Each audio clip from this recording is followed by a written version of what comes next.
এখন সময় এসেছে সত্য গুরুর সন্ধানে মনোনিবেশ করার। সময় এসেছে অবতার পুরুষোত্তমের আদর্শে মানুষকে শিক্ষিত করার, যাতে কেউ আর মিথ্যা গুরু দ্বারা বিভ্রান্ত না হয়। গুরু পূর্ণিমা হোক এক নতুন জাগরণের সূচনা। গুরু পূর্ণিমা, কে আসল গুরু? অবতার গুরু না আধুনিক ভণ্ড? ভূমিকা: গুরু পূর্ণিমা একটি উপলক্ষ না আত্মবোধ। আষাঢ় মাসের পূর্ণিমা, চন্দ্রোজ্জ্বল এক পবিত্র দিন। ভারতবর্ষে এই দিনটি পরিচিত গুরু পূর্ণিমা নামে। কিন্তু প্রশ্ন জাগে, এই দিনটি কেন? গুরু মানে কি শুধুই একজন শিক্ষক, নাকি গুরু মানেই সেই সর্বজ্ঞ সর্ববিধাতা পুরুষোত্তম, যিনি যুগে যুগে আবির্ভূত হন মানবজাতিকে আলোর পথে পরিচালনার জন্য? অধ্যায় 1, গুরু পূর্ণিমার ইতিহাস ও উৎপত্তি। বেদব্যাসের স্মরণে। গুরু পূর্ণিমা উদযাপন মূলত হয় মহর্ষি বেদব্যাসের জন্মোৎসব হিসেবে। তিনি ছিলেন সেই ঋষি যিনি 4টি বেদকে সংকলন করেন: ঋগ, যজুর, সাম, অথর্ব।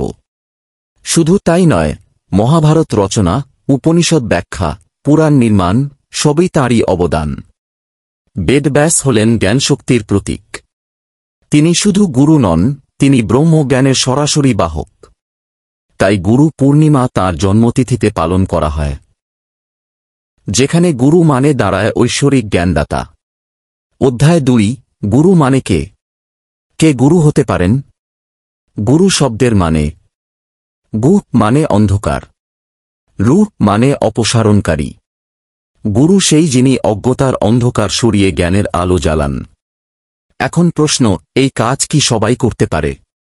একজন যিনি নিজেই সীমাবদ্ধ, নিজেই জড়বুদ্ধি, তিনি কিভাবে অন্যকে মুক্তির পথ দেখাতে পারেন? তাই গুরু শুধুমাত্র সেই, যিনি স্বয়ং মুক্ত, যিনি অবতার। অধ্যায় 3, অবতার ও গুরুবাদ, পার্থক্য ও সমন্বয়। ভগবদ্গীতা 4.7। যদা যদা হি ধর্মস্য গ্লানির্ভবতি ভারত। যখন ধর্ম বিপথগামী হয়, তখন অবতার রূপে পরমাত্মা আবির্ভূত হন। সেই অবতারই প্রকৃত গুরু। তিনি মানবরূপে এলেও তাঁর অন্তরে বিরাজ করেন স্বয়ং ব্রহ্ম।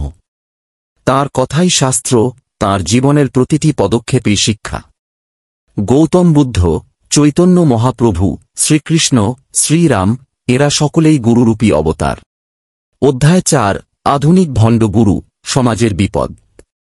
বর্তমানে এমন এক গুরু মার্কেট গড়ে উঠেছে যেখানে যে কেউ নিজেকে শ্রী শ্রী বানিয়ে ফেলছে। মানুষ বিভ্রান্ত হচ্ছে, মন্ত্র বিক্রি হচ্ছে পয়সায়, মুক্তি মিলছে প্যাকেজে। লক্ষণ: জনসংখ্যার ভিড় আত্মার মুক্তি নয়, গেরুয়া বসন সাধুতা নয়, বই ও বক্তৃতা আত্মজ্ঞান নয়।